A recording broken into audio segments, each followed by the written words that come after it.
All right, so I want to welcome everyone out to the expo. I hope you had a really great day. Yesterday was, oh my gosh, it was standing room only in here today, so we ain't so cram-packed.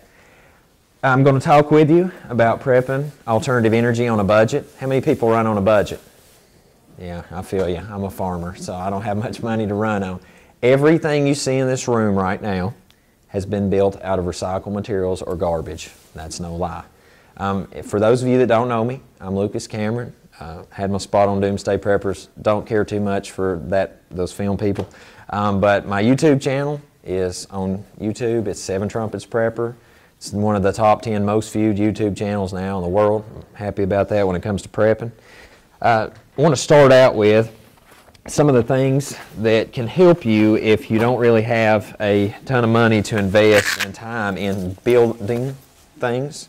This is some stuff you can go ahead and get today so that you can have, and just in case emergency happens, because I am a FEMA volunteer, okay, and I can tell you bad things have happened and I've not even had my gear, okay. It's bad when town people that are emergency services, their radio runs out on like Winter Storm Iago when I worked. It's not a good situation, okay. So this is something you can have on the go with you, and Gold Zero makes this one, and it's a fold-out solar panel. It has a battery power pack with it, and this is great. But you can get something identical to this, almost identical, at nomadplug.com. And I'll give out a lot of info here if you want to make notes on this stuff. It'll save you $50.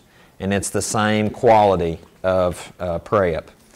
And I'll use this for cell phone charging. You use that to get your walkie-talkies back up.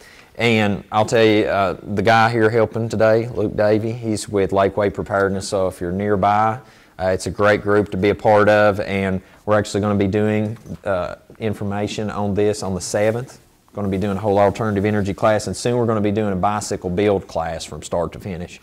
So anyway, I'll pass this around. Everybody can, I like to be hands-on with things. I made some friends in Japan. It's awesome. Facebook and the internet is amazing. First you meet people online, then you finally get to shake their hand in person. That's awesome. Technology used in a good way. This is a pocket Geiger. Everybody spends a fortune on radiation equipment. They make these now that you can use this with an iPad, iPhone, smartphone, you name it. And it's really simple to use. You just plug it in and lay it down, and the iOS device, if you have an iPhone or if you have just a smartphone, you download the app and use it. And the app's free. You can buy a really high-tech one that does all that stuff, like I guess you'd have to be at NASA to really figure out what it says, but it's got all the little nice bells and whistles to go with it for like $7 more. But you can pass that around there if you want to. Now, I'm going to get to talking about here in a little while. I kind of got a feel for where people were at yesterday. Is people really want to know whenever the power grid and the power company is not there for you anymore. I kind of like to take things a step further and look at it like EMP. Look at it like nuclear war. What happens when diodes and everything else is gone, okay? Well, I'm going to start in reverse today and take that through with this. This is thermal power. You set this plate on a heat source like a wood stove, and it creates light through heat. And the way it does that, there's a Peltier plate in here, and what a Peltier plate is, they use them in refrigeration for cooling. But when you heat it, it makes power. So in short, when you set this on the wood stove, and all this stuff I'm talking about today, all these builds, it's on the YouTube channel. It's free. I know we're about to hit 10,000 subscribers. Don't worry. I'm never going to charge people. You know, I'm not going to go to a paid subscribership, so don't sweat it. All this stuff's free info on there. This is not out on the market yet. It's made in the USA. I think the guy's got an awesome thing going. They're going to have one where you can put the USB, plug USB into it, dimmer switch, the whole 9 yards. I used this one. This is just the basic thing. I took it off and I used it for like 9 minutes before the cooling fan died down and the light went out. So that's pretty neat. You can check an emergency. Actually, that gentleman right there was a witness to it. He was at my house. So we enjoyed it. I thought it was really neat. You can pass it around. I think they're going to sell that for $99 starting out, the basic one. That's on Kickstarter right now. Yeah, Kickstarter. I've got the link to it on there, and I'm just really impressed with it. Now, a friend of mine, he also has a company called greeninnovative.com, and he makes these battery chargers. Alan, had the pleasure of meeting him. He's a nice guy. GMAG, AA battery charger, and what you do with it, in short, is you take salt, and you pour down into this. You can see I've gotten this out a million times. You put salt down into it and water, and that makes power. And it is just really neat because, I mean, most people don't have power in an emergency. I got these, and because I am an emergency volunteer, I got this for our local fire, police, EMS, my whole town's emergency services. Everybody has one of these. Actually, they have multiple because we got a whole case of them for them. And the guys tried it out at the EMS service the other day. They loved it. And so anyway, I passed that around. This is only like 30 bucks. Now, who can get rechargeable batteries that you have the like 90, I think 90 times over equivalent, okay, for 30 bucks? You can't find that out there, okay? If you can, let me know. I'll buy some. And anyway, pass that around. Now, that's just some stuff that you can buy on the fly. All right, but now what I'm going to show you now is things that you can actually build. Now, I'm not trying to cut into anybody's business. I heard somebody say that, I was talking about the solar oven yesterday, and they said that you can buy one out there for about 300 bucks. I can show you here how to build one for 50. You're going to have to want to do this, okay? Though that's the only thing about it. This solar oven, I'm going to tip this up today. The only thing I would encourage you to do is if you build this, put some wheels on it, because it will break you down, all right? Because we used some thick plywood and thick boards, and the time we were done, we had a brick. So there's 3 more of these panels, okay? But when you put that into it, it will help direct the sun in. Now, we got this up to, I think it was 250, around the ballpark of 250. I would like to get that up to 300, and here's my advice to you. Whenever you watch the build video, do one thing different than what I've done, because I'm going to do an update on it, is get the drywall, the gypsum drywall at Lowe's. And Popular Mechanics, they done this with theirs, so I'm not trying to cheat off somebody. This did work. They cooked scones. I can't remember the temperature outside that day, but they got their oven up to like 300 degrees. They used drywall inside that as a barrier to hold the heat in. And what I done is where that I use this kind of NASA looking film stuff, the insulation you can get at Lowe's for inside your house. It has one flaw to it. What ain't actually a flaw, it's actually a good thing. It'll stop your house from building up too much heat and burn down. It lets heat pass through at 220 degrees. So at that point, that's why I was losing so much heat. It's just vaporing out at that point. But if you put the drywall in there, you can probably get it up to 400. That's what I'm hoping for. So I'll be doing an update video on that. That's 50 bucks investment, okay? And right here is part of your 50 bucks. Lexan is expensive. Don't buy plexiglass, because plexi yellows and it cracks. Lexan, don't shoot at me, okay? This is not the really nice polycarbonate. I've already shot at it. You got to test that stuff. We try to make body armor, I'm not going to lie. All right, so anyway, it did stop shotgun, but that was double pain. I mean, you got to try this stuff out, dude. When it's free, all right? So anyway, another free piece, right? So anyway, this is a solar air heater. Now, I've seen on eBay people sell these for a fortune. I built this one, and I think I have about 50 bucks in it. And I think it's around more 40. Just don't get in too big a hurry like me. Apparently, when I made this and gave it to my mom and dad as a gift, when I drilled out one last hole, make sure to drill all your holes and vacuum out or blow it out before you put the sealing on. Don't drill holes afterwards, you get sawdust down in it. But this right here is built out of Coke cans, Dr. Pepper pop cans. The panels, I show how to wire in series so that you get 12 volts. Because everything I do is in 12 volt land. Don't ever ask me to show you do something 24 or 36. I won't show you, because here's why. When something ever happens to you and say you're the tech savvy person, the other person over there might not know how to do 12 volts, or 24, I'm sorry. What are you going to do then? You know, everybody's depending on that person now, because you're gone. And I don't want nothing bad to happen to anybody. It's just 12 volts, very simple. You have a battery, you have a hot wire, you have a ground. You got power, okay? And this is, a lot of people put their panels outside the box. This box, I can beat it up now. It's all stored inside. The panels feed the power directly to the fan, and that's an old computer fan, cabbage. And be easy with your box. Don't try to beat it too much. I beat on it pretty badly there the other day. But the cold air comes in. And unlike a lot of solar heater boxes, when it gets up to the top, the last 2 cans, I show in the build video, that actually lets it do like a heat exchanger. And it lets the air expand before it comes to the fan and sucks it out. How are we doing on time? Okay. Now, before I get into these other 2, yesterday I spent some time talking with everybody about solar and wind. Do you have like online Yes. From you on how to. All this is on the channel under the playlist Alternative Energy Preps and Off Grid. And if you watch any of my videos in 3 minutes time frame, there'll be an advertisement come up to click on the playlist, and it's all on the playlist, all this stuff. If you want to do solar and you want to do wind, people say that wind power can't be done. I just talked with the solar guys out here today, and they agree you can do it. But I'm going to tell you something, and I'm good about making enemies with people. Pharmaceutical company, I don't like them. All right, you want something natural, won't kill you, try doTERRA oil.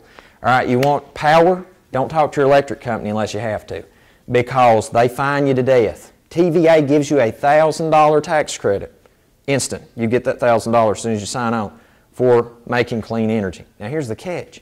A lot of your electrical providers, it's a $300 fee for a piece of paper, and it's a $300 interconnection fee, and it's a fee.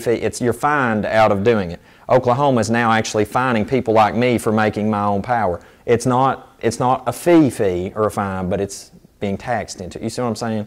So there is incentives for going tying in with the electric company, but what I encourage people to do is do off-grid power.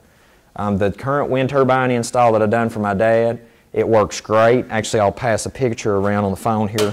Oh, there goes some glasses I should be using. But the electric companies do not like for you to make your own power because you're not making them money anymore.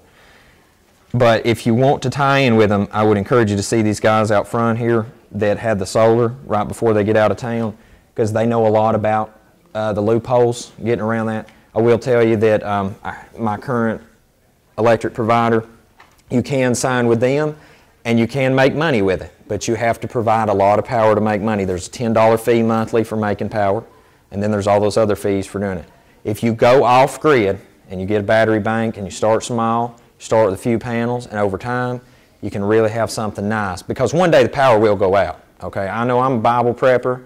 I get a lot of flack for that, but whether it's an EMP, whether it's Russia war with us soon, whether one day the dollar collapses, whatever happens, one day the power is going to go off and it's not going to come back on. This is the answer. Okay, now if you do decide to sign on with your electric provider, this is the steps I would encourage you to take. Is I would first find out, and you might want to make notes on this, the first thing you need to do is contact their electrical engineer for the co-op or energy provider that you have, and ask them if there is a signing fee, and if there's a sign fee, how much is it? Do you get a TVA back pay as soon as you sign on? That's the second thing you need to ask. And is there an interconnection fee after the initial paperwork fee? Because that should be about it. And the last thing is, like Appalachian Electric, they do charge a monthly fee for creating your own power. Now, I show in the playlist a wind turbine install. Obviously couldn't bring that with me today for various reasons, but you can get wind power from Missouri Wind and Solar. These are people I endorse. That's the turbine I have on the pole right now. That's MWANDS.com, Missouri Wind and Solar. And the other provider for great wind turbines is HurricaneWindPower.com. Here's the thing. There's a college right out from me. They have like a 5 kilowatt wind turbine set up. Does anybody know when that thing actually generates power? Want to guess? When the wind blows. When the wind blows really hard, about to rip my roof off. The other day it come a hailstorm. I bet they were making power that day. The other days it just sits there. Now you want to know when the one on my farm makes power? Almost every day. No joke. But I'm on a hill, so there's a little bit of variance there. In Tennessee you can make wind power, okay? And solar, it's not that big a deal to make solar power. Matter of fact, if you just want to start something small, just to have something to back up with, like when Winter Storm Iago come through, I didn't have my off-grid set up at that time. So when I got done working with emergency service, picking up people who walked like 7 miles that night because they got caught out in a snowstorm, I come home just totally plastered to a cold shower and I, go to bed. Now, if the power goes out, I'm like the only house for like miles that has power, but hopefully some other people will catch on. If you go to Harbor Freight, like $300, it's cheap. It doesn't really do that much, but if you have a decent sized inverter hooked to the battery, you could have, run a small space heater, run some lights. There's a lot of things you can do even with something that small, okay? Now, enough on that. I'll take questions here at the end, by the way. This right here, a lot of people want to have solar power, and they want to have ground mount units, because racking and the attachments, fixtures for your roof are very expensive. It's not cost effective at all. So I tried to find a way around that because, as always, I'm running on a budget. Anybody got an old DirecTV or Dish Network mount? The old satellite dish? If you take the dish off, you can actually use that as a parabolic cooker thing, set it out. So you can even save that part too, recycle it all. But the mount itself, the equatorial mount, you can use it on the pole that it's on. It's already south facing. See, DirecTV and Dish Network, you can thank them. They already done all the work for you. They done the angle and they already done the south facing for you, so free labor. So you take that off, and with the video that I have, you can build this frame. Now, the measurements that I give for this right here, you want to double that and add 1.5 inches, and I'll tell you why in a minute. For a single panel, the measurements are already there. But you can do a double mount, and you can't go any more than that, because when the wind shear, it will just break your mount. There's just too much friction, too much weight. When you add the 1.5 inches on the framework there, actually I would add 3 inches just to be really safe. Give you a real good gap. It'll let the air pass through, and you can take a piece of flat bar and bolt to each side, and that'll help hold the panels together on the longer frame. And that way you can have a ground mount solar. And they charge a fortune for these mounts. If you look on eBay, Amazon, if you look at some of the companies, they charge a lot of money just for the frame mount. That doesn't come with the panel. That's just for your frame mount. So you can do the same thing with a DirecTV stand. And I'll tell you this, if you can find one of the old, large, anybody got an old, large satellite dish? Do you have it with the frame, the metal frame that come to bolt down the ground? Okay, well, I was able to get a hold of one of those from a commercial company. They had one that used to sit on the roof. You can take those and add wheels to the front, and you can maybe even find this on Craigslist, no joke, is if you'll bolt the wheels to the front, I'm working on a video for that right now, hopefully soon, that it is a unidirectional multi-angle that you can take that thing anywhere in the world and have solar power. So you just roll the thing off the trailer, set your angle, and you've got power starting up. And the great thing to find your solar angle where you live, where we live, right now in Tennessee, you're going to want about a 37-degree angle. And you can go on Google and Google Solar Angle Finder. And there is a great app that comes up. You type in where you live, and it'll tell you exactly the angle you need to set it. So if you already have your DirecTV mount, I have mine, and I've got it set right there almost on the money. So it's just cheap and cost effective. Panels, I would love for a solar provider to make a solar panel that was double pane. I think it would be, they'd make a fortune off of it, because panels get hail damage or anything like that, and they're burnt. But if you had a panel that had a extra pane on top of it, like your double pane windows, when that one breaks, you just take that off, put the replacement piece on, and then have a metal container on the back of it that has an extra diode. And I'll get into that in a minute about the diodes, why I say have an extra diode. All right, this is one of the last things that I want to show to you. If I had to give up every alternative energy thing I had, wind turbines, solar panels, everything I had ever built, and likewise, this would be the one thing that I would keep. Okay, this is EMP proof. Show me anything Uncle Sam has that's EMP proof. Show me anything the electrical provider has EMP proof. First, I'll tell you this. There's a company online. You can Google it. I asked a couple people in here the other day just so I wasn't lying. Has anybody seen the mount kind of looks like this that you can buy? It's about $1,000 set of bicycle. Is it not $1,000? Honestly. Okay. This you can build for 130 bucks. Okay. And about a day and a half in the garage maybe. You go to Lowe's. This is the angle bar that you can put a shelf together. If you have to, just buy the shelf and get rid of the shelves and save the bar. All right, you'll need that. This motor, I've got the info about the belt, where to get it at O'Reilly's, and the motor. Most people, you see all these videos on YouTube, and they've got the bicycle generator, and they're like, and they're about to stroke out. You know, I mean, they're pedaling all they can to make power. All right, now I'm going to show you how easy it is to make power with this. We're almost where we need to be. Right about there. That's it. My son can get on it, and it's just an easy, casual ride. And I've got a video going up later this week that shows you how to make it where it can come into 2 parts. So this is totally disconnected now. And all you need to do is get the DC meter that tells you your voltage. And the reason you need that is you don't need a voltage regulator. You don't need a charge controller. Because guess who's the charge controller and the voltage regulator? You. That's right. And batteries buffer, okay, at 12 volts. Here's the thing.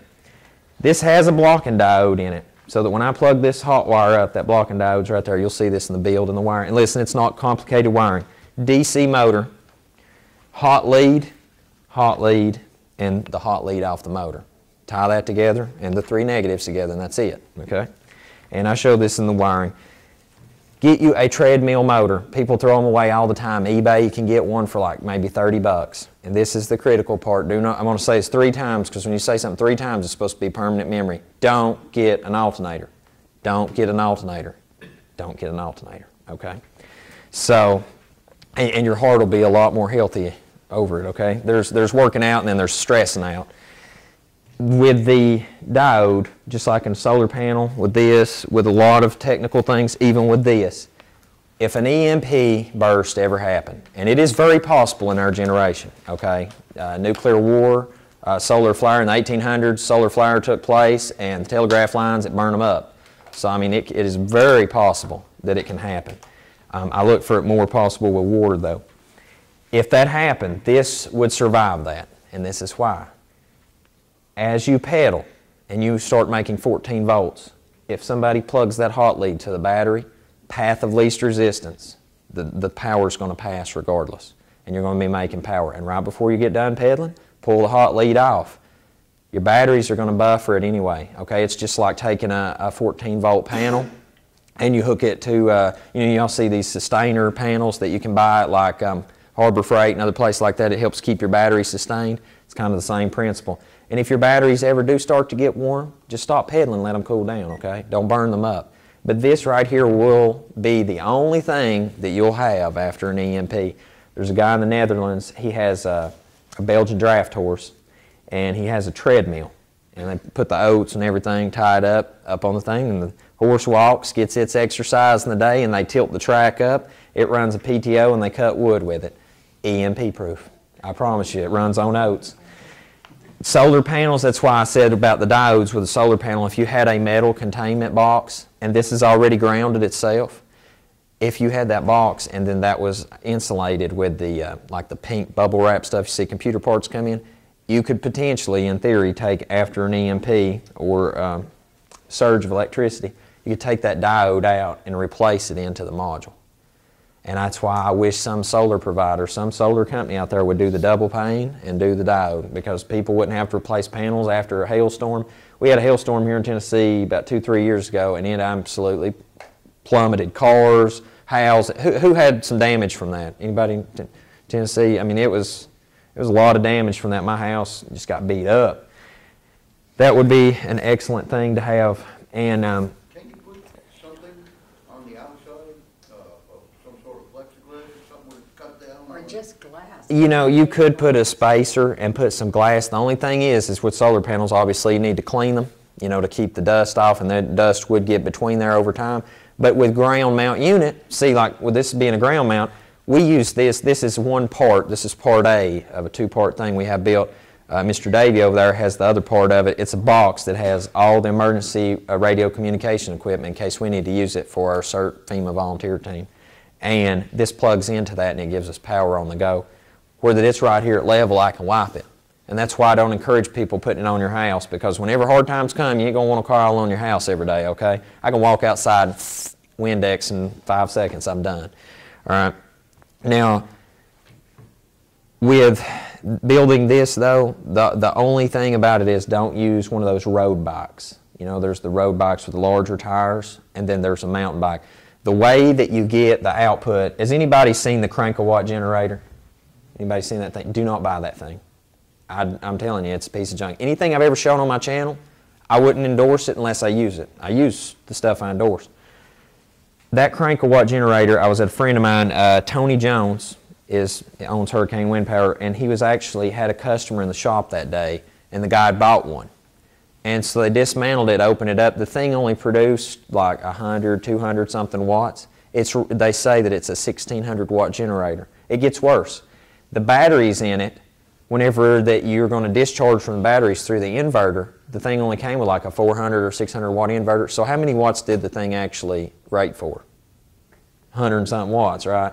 You cannot, Unity, I'm not very up on that whole law of physics, but Unity, you can't get X amount out without putting X amount in.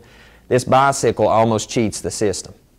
All right, by gearing the ratio from here to here, go large to small, and then even larger to even smaller, that's how you get the output that you need, because the DC treadmill motors like this one, it's rated for 96 volts.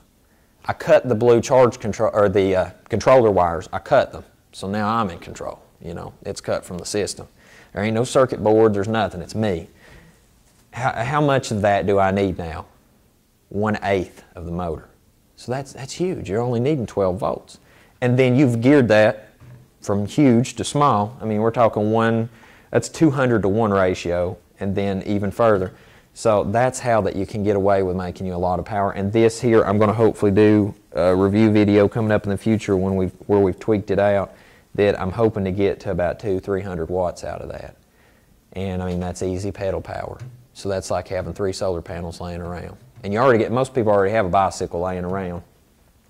And just great alternative prep to have. But is anybody, at this time, does anybody have any questions? I'll just kind of go around the room here. You said not to get an alternator. What's the, I mean, is it just for the ease of use on it versus the direct current and alternator? Well, here's the thing with an alternator is where your engine's running at a high rate of speed and the turning and everything, that's what's turning that alternator and creating power. The thing with a treadmill motor, what gives you the advantage is that, like with a treadmill, it's moving us. And it's a lot of power to move a human being. You know, you're on that treadmill and it's fighting you. I don't care how big and bad you are, it's fighting you to throw you off. When you start using that in reverse and you only need 1/8 of that, that's how that you get so much ease of use. And I mean, that's the best thing I can tell you. If worst case scenario, all I had was an alternator, by all means, I would try to strap something to it to make it work. And a lot of people have made an alternator work. I'm not saying that you can't do it. I'm just saying this is a better path. So in basic terms, you're converting an electric motor into a generator. Absolutely. That is right on the head. And you know, that's the thing, I'll catch you just say, that's the thing that so many people need to think about. Whether you're like me, and I am literally a doomsday prepper. I am preparing for the biblical end of days. If you're prepping for anything crazier or is more serious than the situations that I'm planning for, let me know. You've one-upped me, all right? I mean, it's coming. But EMP is really, that's the highest bar you can set for with alternative energy. If you can make something that will live past that, that's goalpost. So, you know, the 50s, the 60s, the 70s, a lot of you in here, a different generation than I'm much younger, you all have seen generators on vehicles. You have seen cars without all this electronic fuel injection, all this bunch of garbage. It still works. You can hit it, you know, they got these guns now, you can zap stuff, then it's kind of the simulated EMP and it don't work. But then you go to an older vehicle and it still cranks right back up. That's the kind of mentality that you have to keep constantly with building things, because I don't want to go back to the 1800s, okay? I just have no intention of going back to the 1800s. Whenever everybody else is going back to that, I still want to look like the 20th century to hold something to it. But yes, sir. What about with as much water as we have around East Tennessee, hydropower? Okay, hydropower. Hurricane wind power, definitely check them out if you want to do hydropower, because he does make generators for hydropower application.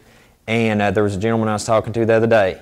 People can take a large PVC pipe, if you have a lot of headway coming, take that, divert it off, and kind of do the V effect, where you bring it off, you run it through your generator station, and then bring it back through from the paddles back.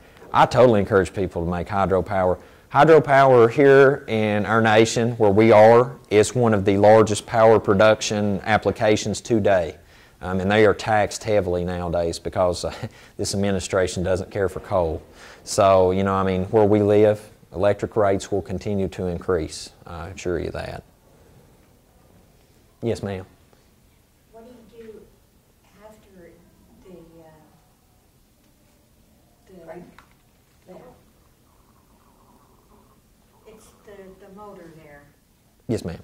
How do you get it to do electric? It's got a plug. Is there- Oh, yeah, I'm sorry, I need to plug that back up. As it's being reversed, or I'm sorry, not reversing the polarity, but as being used now and being turned itself and not the power being fed to it and turned, it's back feeding power through the stator. Through the stator, which in the coil in the motor. Where does it go after that? It'll go straight to your battery bank. Once you hook them leads to your battery, it's just like boosting off a car. You just hook them to your battery bank. And I can't overstress staying in 12 volt. Like, it is so easy to walk up to anybody that I prep with and we talk 12 volt land and everybody understands. I don't want to be like the know-it-all guy. I want them to know what I know and I to know what they know. When Luke talks about communications, I shut my mouth and listen because I'm clueless. Okay. When it comes to alternative energy, I want him to be on the same page as me, and I want to be on the same page as him. And 12 volt is the way to be. And you're always going to lose power buff. Here's the thing: you can make power at 12 volt, and if you do have a 24 volt system, inverter or 36 or whatever, you can always pull what you want from a battery bank. Okay. But putting in, I would always encourage people to do it 12 volt because you're still making power. That is just the increased current. Any other questions? I got here a little bit late. Did you already go over wind? Yes, sir. Just catch me when we head out. I'll get you the 411. But do I have a website? Okay, just swing by the doTERRA booth on the way through. It is 7 Trumpets Prepper on YouTube. Is my YouTube channel. So, like, if you deeply discharge one of those, deep cycle batteries, like you're maybe talking a day and a half to recharge or 2 days. I mean, the thing is never there's got to be that Symbian circle. That it's like whatever I take out of my alternative energy, I have to be able to put back the same. Because like if you ever get to the point where you're pulling more than you're putting in, then I would always rather have more power going in to whatever I'm using than what I need. Because when you get to the point where you're pulling more than you're making, you're going to be upside down, and that may be the day that the heat, or it's really cold outside and you needed the heater and you ain't got it anymore. So. How do you feel about inverters as far as Simwave or any of that kind of stuff? Is there anything that's... I encourage everyone to get a pure sine wave inverter, a modified sine wave inverter. If you, for example, you use like an iPhone charger on a modified sine wave inverter, you're trying to make the power come out and then go right back to DC again, and it just puts a lot of strain on the inverter. A pure sine wave inverter, it's so much, the science of it is so much different. People get on eBay all the time, they buy a modified sine wave inverter, and hey, I own one. I'm not telling you anything I don't already do, but a pure sine wave inverter costs more, but I would almost guarantee you it'll live longer. Does anybody own a pure sine wave inverter? Yeah. So, yeah. Well, have you noticed a difference in how they run? Because I went to school for all that. The difference is the 60 hertz frequency, the ripple effect. That's what you get when you get a modified. Yeah. There's no ripple effect in the sine wave. Yeah, and you can tell it with like using certain things when you plug it in. It's just one of those things. You just gotta experience it to see the results of it. But. So what's the real purpose of using a bike with the treadmill motor? Practically, as far as charging, is that just right then, right there? Well, Charging the battery, in other words. Yeah, this is sustainable. Like this is the most, because like human power is the most sustainable you have because you can crank it or you can pedal it, and this does everything for you. It can still create power. The only fuel you need is your own body, and then the fact that it'll live through an EMP is just, it's the only thing I've been able to find or figure out to do yet. Anybody has ideas. I think that it'd be awesome to share it with the prepping community, because I feel like that one day, I'm telling you, the grid, it's already, there's places the grid's already fragile. Every time it snows here in Tennessee, for any of those of you in this room, I don't know if you're from Michigan, Ohio, a place like that, y'all get dumped on. And it's like, you can still get out and go to work, do whatever, It's fine. Down here it snows an inch, everybody freaks out, school's closed, and the power's out. So, I mean, you know, it's a totally different world. How much power do you have a solar panel if it's raining or cloudy? You know, with solar, amorphous panels, the difference between amorphous and then like this top panel here is this needs full light, constant. Amorphous panel, kind of like what we have with Goal Zero and stuff, that's the great benefit of amorphous panels is like you might have a amorphous panel, like I have 3 at my home, that are like this large by that large. This panel here makes 100 watts, has to have a full sun day. This right here, you see this is very small and this only creates 1.5 watts, but I had a little bit of cloud cover and it still made power. Sorry about that, I hold it up for everyone to see that. So you know, the hybridization of panels, you might spend more to get less, but a day that it's cloudy, like I know you have some as well, amorphous panels still make power. Are you making these, building these yourself? Yeah, all this I build myself. Okay.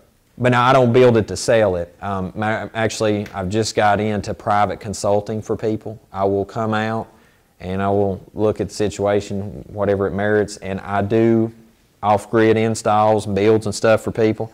And whenever I do it for you, I don't care if your name's Bob, I don't know you whenever we're done. You know, I don't do anything that has to do with electric companies or tying in, because then you have to get a licensed electrician involved. And then you have to get sign-offs, and then everybody knows your name. You know, I don't want to know whenever it's done. And so I've been kind of branching off into doing that lately, because there's a lot of people that want to. Are you producing any designs for sale for what you're doing? Oh, all this is free knowledge. I just contract out labor. So like this right here, this video is up for free, and I'll take you step by step through it, because that's you know, knowledge is power. This is on your website? On the channel. And like I told everyone yesterday, is you could have been at the football game, you know, you could have been at the bar. You chose to be here today. And obviously, you know, when you know hard times is going to come probably one day. I want to live. I want you all to live. I don't like funeral homes. I don't like seeing bad things happen to people. And whenever disaster strikes, bad things happen to good people as well as bad people, okay?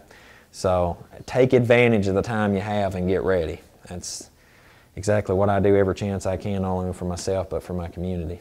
So. What was the differences in those panels again? This time it needs full sun. What was the other? The amorphous panel doesn't have to have full sun. So that's the big difference, and it'll still produce power on a cloudy day. Yeah, because we were running off panels. We had four panels about twice that size there. And I noticed we have a meter that shows negative if we're consuming too much and positive if we're getting ahead of it.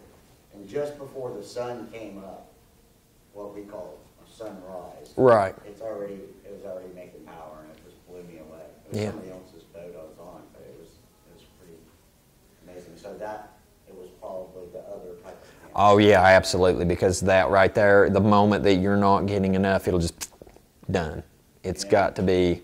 This thing it was in the shade sometimes, it'd still make power. It was Yep. crazy. Yeah. We And can't position them ideal like you, because you're on a boat, it's moving around, and the sails are this way and that way, so you just. well, see, for anything that's like out in the ocean, I would encourage people to have amorphous stuff, because you don't know if you're going to get cloudy. You know, then you're constantly moving, and that's a fixed point. And that's people install solar trackers. I mean, you could install a solar tracker on a ground mount like that. I mean, you could, you know, as long as you left that loose, but not too loose, you know, you have a slip ring on it, you could do a solar tracker with something like that. And this was recycled from a RV, the one that you can take to RV park and use for direct TV or whatever. That was recycled from that, so you can mount your solar tracker right there to actuate the actuator back and forth in the day. But then again, if you do that on the ones that have to have full light, as soon as it's halfway through, starting to rotate, and the cloud goes over until that passes, and then it picks up. So there's a lot of there's advantages and disadvantages to both. Bigger panel, less power, get it almost any time. Same panel size, lots of power, don't always get it whenever it's cloudy. So it is user preference, and I try to have a little bit of both. So. Amorphous, how big, I mean, to get 12 volts out of amorphous, how big would you have to build it? gosh, that is, That's 1.5, you said? these is 1.5 watts, and that's like hybrid amorphous. And you're wanting how much out of it? 100 watts? That'll be a big panel. 15-watt panels are like this. So if you staggered, you'd probably need 7 of those, and that's probably from the wall to like here. If you just went, you know, one after another. And that's like $30 or $40 a panel, I think is what those run. Is that capacitor charged, or, I mean, it looks like capacitor's in there today. Oh, in here? No, I didn't put anything. The only thing it has is the diode in the panel. It runs straight to the DC fan because the DC fan will buffer all the excess. And so that's how I tried to design everything simplistic, because most people just don't get, I'm not trying to be smart about it, most people are just not tech savvy. I mean, there's some people know so much about computers, they start talking, I'm like, yeah, and I've got a background in industrial technical skills, so it gets there. But guys are coming out, and if you got any questions or anything about the YouTube channel, just stop by and grab a card on the booth there before we head out of here today. And thanks so much for coming. Appreciate it.